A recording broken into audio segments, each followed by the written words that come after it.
There are many adjustments that you are going to make, positions that you have held, fixated on certain things that were so in the past. But you have to relearn, unlearn, and relearn new things to be able to enter into the new. Because it tells us in Mark chapter 2 and verse 22, it says, you cannot pour new wine, no man putteth new wine into old bottles, or else the new wine will burst the bottles, and the wine is spilled, and the bottles will be made or destroyed. But new wine must be put into new bottles. Jesus was saying the problem is not with the supply of the new wine. The issue is we can't pour new wine into old bottles. In other words, if you are walking in the pride of the strength of your old, you are not going to subject yourself into that process. So what happens is then God looks for people who this is their first time experiencing a move of the Spirit,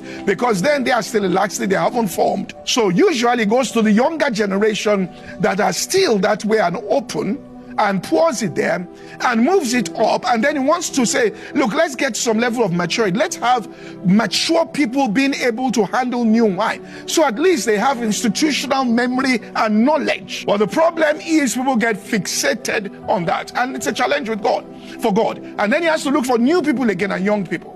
And then they get fixated again, and then he has to go again to generation. If you're going to move from that level in that graph to that next thing, it's because you learned new things. It's not that God changed. It's you that changed according to the information that God gives you.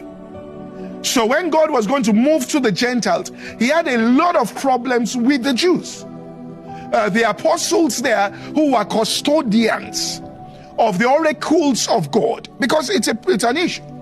And that's why he sent John the Baptist first to try to shake the wineskin and to renew it, so that when he comes, they'll be able to accept that move. But they didn't.